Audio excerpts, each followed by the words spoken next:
여러분 반갑습니다. 오늘도 하나님 앞에 나오신 여러분을 예수님의 이름으로 축복합니다. 우리의 삶을 인도하실 주님 앞으로 나아가서 마음을 다해서 주님을 바라보고 의지하도록 합시다. 함께 기도하심으로써 오늘 예배를 하나님께 올려드리겠습니다. 좋으신 하나님 아버지, 오늘도 주님을 바라보면서 이 예배 자리로 나와왔습니다. 모든 사랑하는 형제자매들이 주님 안에서 주님을 바라보고 의지하고 믿고 따르는 삶을 살아갈 수 있도록 인도해 주시옵소서.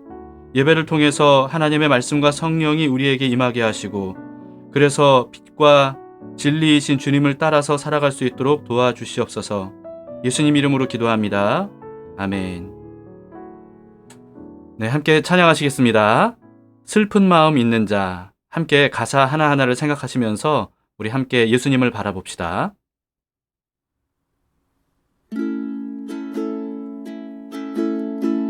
슬픈 마음이 있는 자, 몸과 영혼 병든 자, 누구든지 부르시오. 예수 이름 부르시오. 그 이름을 믿는 자, 그 이름을 부르는 자, 그가 어떤 사람이든 그는 구원 얻으리.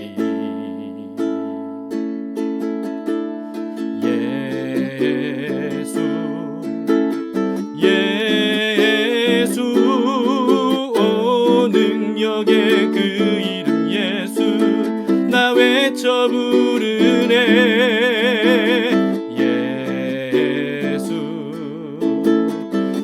예수 오 구원의 그 이름 예수, 난 외쳐 부르네. 예수 그리스도.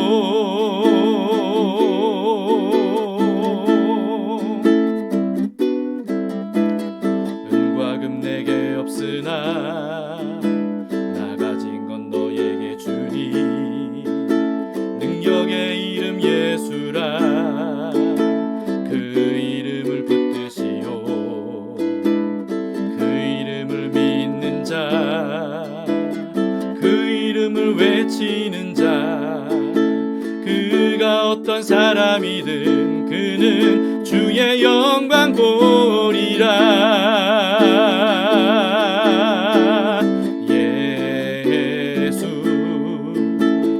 예수 오 능력의 그 이름 예수, 나 외쳐 부르네.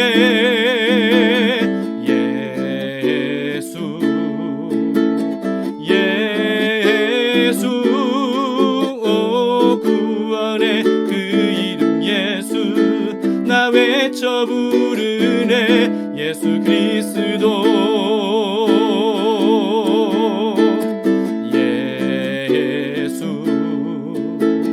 예수 오 능력의 그 이름 예수, 나 외쳐 부르네.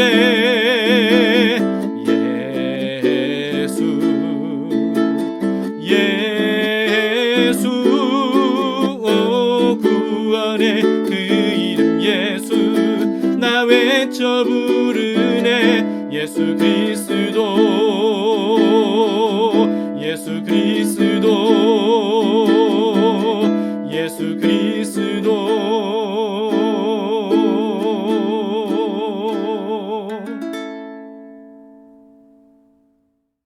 오늘 하나님의 말씀은 요한복음 2장 1절에서 12절까지 말씀입니다. 예수님께서 물로 포도주를 만드신 표적을 기록한 내용입니다. 제2장. 사흘째 되던 날, 갈릴리 가나에 혼례가 있어 예수의 어머니도 거기 계시고 예수와 그 제자들도 혼례 청함을 받았더니 포도주가 떨어진지라. 예수의 어머니가 예수에게 이르되, 저들에게 포도주가 없다. 여자여, 나와 무슨 상관이 있나이까? 내 때가 아직 이르지 아니하였나이다. 그의 어머니가 하인들에게 이르되, 너희에게 무슨 말씀을 하시든지 그대로 하라. 거기에 유대인의 정결 예식을 따라 두세 통 되는 돌 항아리 6이 놓였는지라. 예수께서 그들에게 이르시되, 항아리에 물을 채우라. 하신즉 아귀까지 채우니 이제는 떠서 연회장에게 갖다 주라. 하심에 갖다 주었더니 연회장은 물로 된 포도주를 맛보고도 어디서 났는지 알지 못하되 물떠온 하인들은 알더라. 연회장이 신랑을 불러 말하되 사람마다 먼저 좋은 포도주를 내고 취한 후에 낮은 것을 내거늘 그대는 지금까지 좋은 포도주를 두었도다. 예수께서 이 첫 표적을 갈릴리 가나에서 행하여 그의 영광을 나타내시며 제자들이 그를 믿으니라. 그 후에 예수께서 그 어머니와 형제들과 제자들과 함께 가버나움으로 내려가셨으나 거기에 여러 날 계시지는 아니하시니라. 본문의 이야기 자체는 굉장히 간단합니다.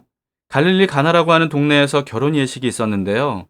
예수님과 예수님의 어머니 마리아 그리고 예수님의 제자들도 초대를 받아서 함께 참석을 했습니다. 1장의 내용에 의하면 그때 함께한 제자들은 베드로와 안드레 그리고 빌립과 나다나엘이었겠죠. 그런데 결혼 연회장에 포도주가 떨어졌다는 겁니다. 생각보다 많은 하객들이 참석했기 때문이거나 또는 포도주를 충분히 마련할 수 없을 정도로 재정이 별로 넉넉하지 않은 그런 가정이었기 때문일 겁니다. 이 사실을 알게 된 마리아가요, 아들 예수님에게 포도주가 떨어졌다는 사실을 알려줍니다. 그런데 예수님은 마치 자신과는 상관없는 일이라는 듯이 좀 퉁명스럽게 여겨지는 대답을 하셨습니다. 그런데도 불구하고 마리아는 그 집 하인들을 불러서 예수님이 뭐라고 말씀하시든지 간에 그대로 하라고 지시를 합니다. 거기 그 집에는 사람들이 율법대로 손을 씻을 수 있도록 물을 담아 놓는 돌 항아리 6통이 있었다고 하는데요. 예수님은 그 돌 항아리에 물을 가득 채우라고 하인들에게 지시를 하십니다. 그래서 하인들이 그대로 했어요. 그랬더니 예수님이 그 물을 떠다가 연회장에게 갖다 주라 이렇게 말씀하시죠. 그래서 하인들이 그 돌 항아리에 넣은 물을 떠서 연회장에게 갖다 줬는데 연회장이 그걸 마셨더니 물이 아니라 포도주가 된 겁니다. 포도주를 맛본 연회장은 깜짝 놀라면서 신랑을 불러서 어떻게 이렇게 좋은 포도주를 지금까지 제공할 수 있냐고 하면서 칭찬을 했다는 것이 오늘 본문의 이야기입니다. 이 이야기에서 우리는 몇 가지 좀 의아한 점들을 보게 됩니다. 혼인잔치에 포도주가 떨어졌는데 왜 마리아가 나서서 그 문제를 해결하려고 했을까라고 하는 것. 또 아직 한 번도 기적을 행하신 적이 없는 예수님이신데 왜 마리아는 예수님에게 그 문제를 해결해 달라는 식으로 부탁을 했을까라고 하는 거고요. 또 예수님은 그런 마리아의 말에 거절하듯이 대답을 하셨으면서도 왜 결국은 그 문제를 해결해 주셨을까? 그리고 또 마리아는 예수님이 거절하듯 대답하셨는데도 불구하고 왜 하인들에게 예수님의 지시대로 하라고 말했을까? 이런 내용들. 오늘 본문에서는 이와 같은 의문들에 대해서는 우리가 납득할 수 있을 정도로 친절하게 설명되어 있지는 않습니다. 그 이유는 두 가지 정도로 생각해 볼 수 있을 것 같은데요. 첫 번째는 우리에게는 그런 것들이 좀 의문스러울 수 있지만 요한복음을 처음 읽은 원독자들, 그들은 이미 다 알고 있는 내용이었기 때문일 수도 있을 것 같습니다. 예를 들면 우리나라 소설에 6.25 사변이라고만 써 있어도요, 우리나라 사람들이라면 누구나 다 그게 굳이 설명하지 않아도 무슨 말인지 알지 않습니까? 그러나 그런 소설을 우리나라에 대해서 잘 모르는 외국인이 번역된 글로 만약에 읽었다면 도대체 6.25 사변이라고 하는 게 뭔지를 알 수가 없는 거죠. 그런 비슷한 것이 아닐까 싶습니다. 또 두 번째는요, 오늘 본문에서는 그런 게 사실은 별로 중요한 게 아니기 때문일 수도 있을 것 같아요. 2000년이 지난 독자들인 우리에게는 그런 디테일한 내용들이 궁금하게 여겨질 수 있지만요. 요한복음을 쓴 저자가 알려주고 싶은 거는 사실은 그런 것들이 아니었기 때문에 중요하지 않은 내용들은 그냥 간략하게 써서 넘김으로써 진짜 전하고 싶은 내용에 집중하도록 한 것이 아닐까 싶습니다. 요한이 요한복음을 다 쓴 후에 이렇게 마무리한 걸 보면 그게 사실인 것 같습니다. 요한복음 21장 25절, 요한복음의 가장 마지막 구절인데요. 예수께서 행하신 일이 이 외에도 많으니 만일 낱낱이 기록된다면 이 세상이라도 이 기록된 책을 두기에 부족할 줄 아노라. 이렇게 말씀하셨기 때문에 그냥 중요하지 않은 내용들은 그냥 간략하게 쓰고 넘어간 것으로 볼 볼 수 있을 것 같습니다. 그렇다면 요한이 이 사건을 기록으로 남기면서 우리가 꼭 알기를 바라는 게 뭐였겠습니까? 그게 뭔지 11절에서 알려주고 있는 것 같습니다. 예수께서 이 첫 표적을 갈릴리 가나에서 행하여 그의 영광을 나타내심에 제자들이 그를 믿으니라. 요한은 이 기적이 예수님께서 행하신 첫 번째 표적이었다고 말해줍니다. 여러분, 기적이 아니라 표적이라고 한 것에 주목을 하시기 바랍니다. 기적은요, 초자연적인 현상을 의미하는 말이죠. 영어로는 miracle 또는 wonder 이렇게 번역되는 말입니다.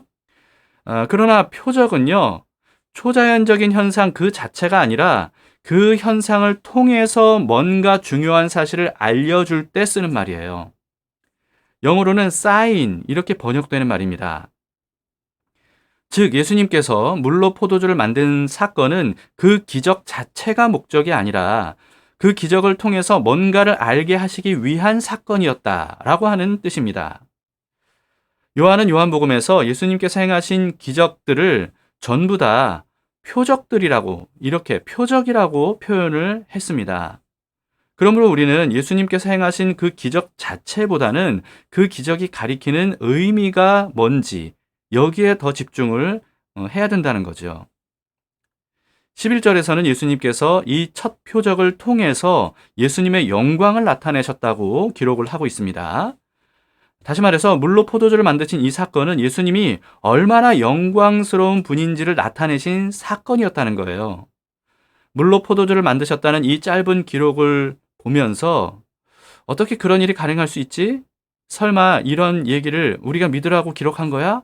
우리는 뭐 그런 식으로 의심을 품을 수 있습니다. 또 그런 의심을 품는 사람들이 꽤 많이 있죠, 실제로.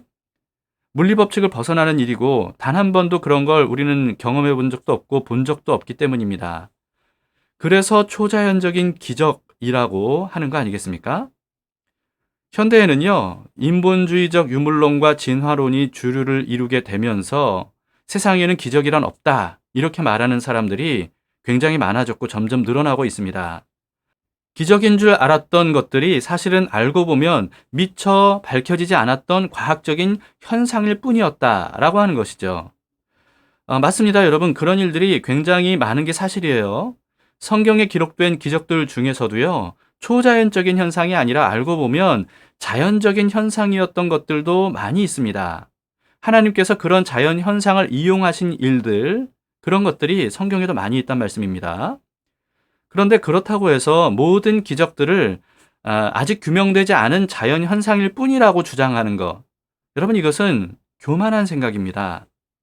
아직 규명되지 않았다는 말은요, 지금으로서는 아무도 모른다는 말 아니겠습니까?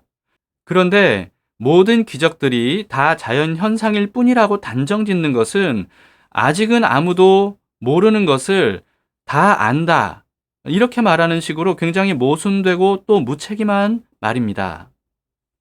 기적은 자연현상 아래에 있는 사람들은 절대로 행할 수 없는 일이죠. 다른 말로 하면 물리법칙의 지배를 받고 있는 인간에게는 불가능한 일이라는 뜻입니다.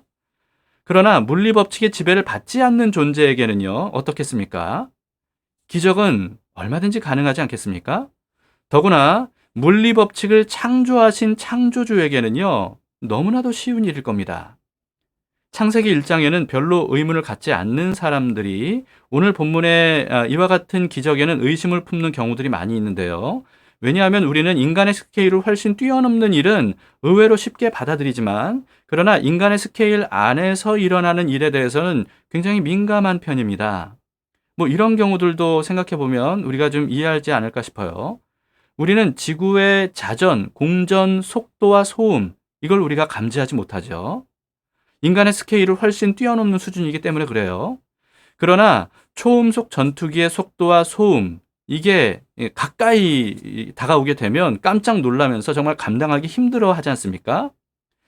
물로 포도주를 만드신 기적은요, 하나님께서 천지를 창조하신 기적에 비하면 정말 아무것도 아닌데도 불구하고 진짜 일어난 일인지 의심을 품는 이유가 뭐냐 하면 현실 영역에서 일어난 일이기 때문입니다.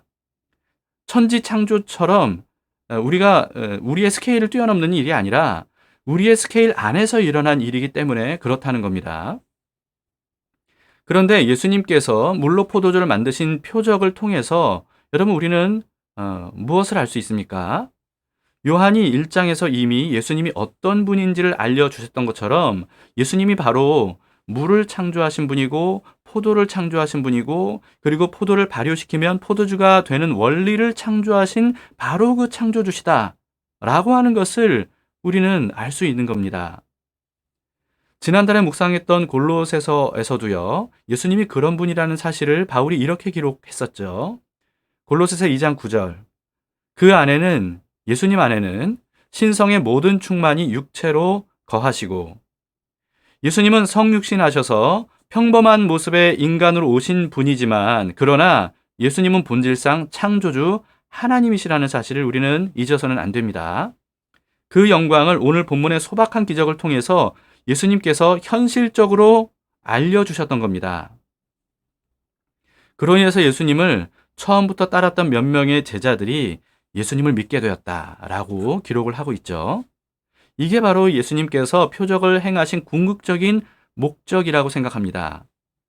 예수님께서 행하신 모든 표적은 이런 메시지를 담고 있는 거예요. 내가 구약에 예언된 바로 그 메시아다. 나는 너희를 구하려고 온 하나님이다. 내가 누군지를 너희가 다 알기를 바란다. 그리고 나를 믿고 따라주기를 바란다. 나는 너희를 사랑해서 너희를 구원하고 늘 함께 하려고 직접 찾아온 여호와 하나님이다. 바로 이런 것들을 알려주시기 위해서 예수님께서 굉장히 많은 표적들을 보여주신 것이고요. 그리고 그 기적 자체가 아니라 표적으로 삼아서 거기에 담긴 메시지를 통해서 예수님이 어떤 분인지를 알게 하시기 위함이었다는 것을 우리는 생각해 보면서 이와 같은 예수님의 기적 기사들을 읽어야 됩니다. 그러므로 우리는 성경에 기록된 수많은 표적들을 통해서 이런 메시지들을 들을 수 있어야 되는 거죠. 그리고 예수님이 우리를 구원하시려고 오신 하나님이시라는 사실을 확실히 알고 믿어야 됩니다.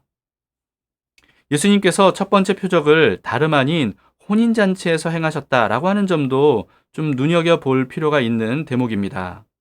예수님께서 유독 잔치 비유를 많이 하셨다는 거 여러분 알고 계시죠? 그 중에서도 혼인잔치에 대한 말씀을 많이 하셨습니다. 왜냐하면 천국은요, 신랑이신 예수님과 신부인 교회 혼인잔치가 펼쳐지는 곳이기 때문이라는 겁니다.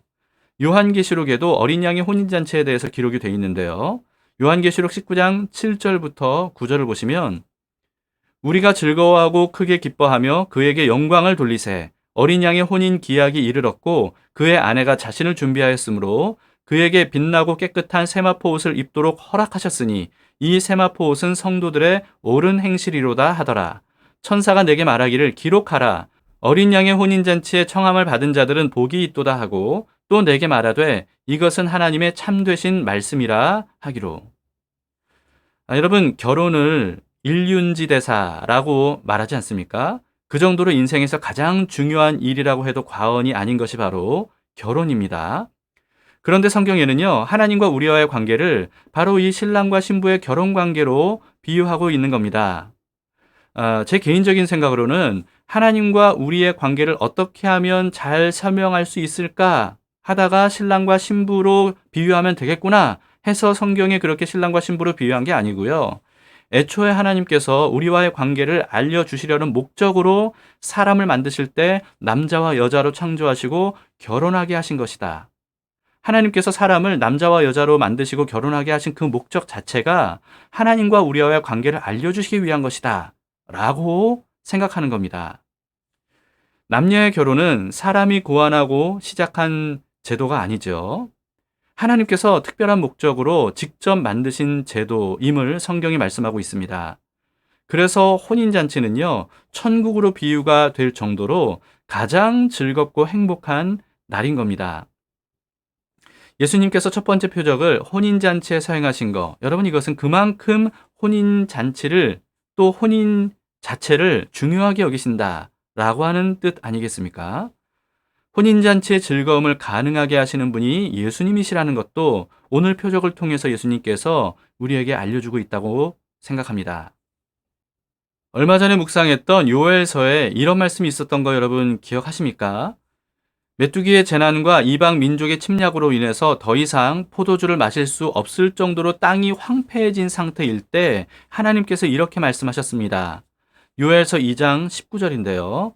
여호와께서 그들에게 응답하여 이르시기를 내가 너희에게 곡식과 새 포도주와 기름을 주리니 너희가 이로 말미암아 흡족하리라. 또 24절에서도요. 마당에는 밀이 가득하고 독에는 새 포도주와 기름이 넘치리로다. 요엘서는 짧은 예언서임에도 불구하고요. 유독 포도주에 대한 말씀이 많았습니다. 슬픔과 애통에 잠긴 이스라엘이 회개하고 하나님께로 돌아오면 즐거움을 줄 것이다 라고 하는 약속을 포도주로 비유해 주셨던 겁니다. 이것은 단순히 마음껏 먹고 마실 수 있어서 즐거워하게 될 것이다 이런 의미가 아니고요. 하나님께로 돌아오면 하나님과 영원히 함께하는 삶이 바로 이와 같이 만족스럽고 즐거울 것이다 라고 하는 의미입니다. 창조주이신 예수님이 임마누엘로 우리를 찾아오셨죠. 우리의 삶에 어떤 결핍과 부족함이 있다 할지라도 예수님이 우리와 함께 하시면 완벽하게 채워질 수 있다는 사실을 우리는 오늘 본문을 통해서 깊이 깨닫고 묵상할 수 있기를 바랍니다. 삶의 문제가 발생됐을 때 마리아가 그랬던 것처럼 예수님에게 그 문제를 가지고 가서 도움을 요청합시다. 그리고 하인들이 그랬던 것처럼 예수님께서 말씀하시는 그대로 행하면 우리는 예수님께서 누구도 생각지 못했던 방법으로 우리 삶을 채워주심으로써 우리 안에 계신 예수님이 어떤 분인지를 증명해 주실 것이라고 믿습니다. 우리가 영접한 예수님을 오늘도 우리가 바라보고 믿고 의지하면서 살도록 합시다. 함께 기도하시겠습니다. 하나님 아버지, 오늘 말씀을 통해서 예수님이 물을 만드시고 포도를 만드시고 포도를 포도주가 되는 원리를 만드신 그 하나님이신 것을 믿고 또 찬양합니다. 주님, 오늘 우리가 이 말씀을 본 것처럼 우리도 우리의 삶의 모든 결핍들을 예수님께서 채워주시리라 믿습니다. 그래서 마리아처럼 예수님께 우리의 삶을 맡기기를 원합니다. 그리고 하인들처럼 예수님께서 말씀하시는 대로 그대로 행하기를 원합니다. 그러면 주님께서 우리의 잃어버린 즐거움을 다시 회복시켜 주시고 우리의 결핍을 채워주시고 우리를 무한한 만족과 기쁨으로 영원히 살 수 있도록 인도하시리라 믿습니다. 우리의 기쁨과 영원한 즐거움의 근원이신 예수님, 예수님께서 우리 안에 계시니 감사하며 찬양하며 오늘 하루도 주님께 맡겨드리오니 주님께서 우리의 마음과 생각을, 우리의 삶을 다스려 주시옵소서. 주님께 예배로 드리는 오늘 하루 주님과 함께 동행하며 우리 안에 계신 주님을 기억하고 살기를 원하오니 주님 언제나 우리의 마음을 다스려 주시고 깨우쳐 주시옵소서. 예수님 이름으로 기도합니다. 아멘. 네, 오늘 말씀을 생각하시면서 우리의 삶에 놀라운 일을 행하실 예수님을 기대하심으로써 삶의 문제를 주님께 맡기고 주님과 함께 동행하시기를 바랍니다. 임마누엘 예수님께서 오늘도 우리와 함께 하십니다.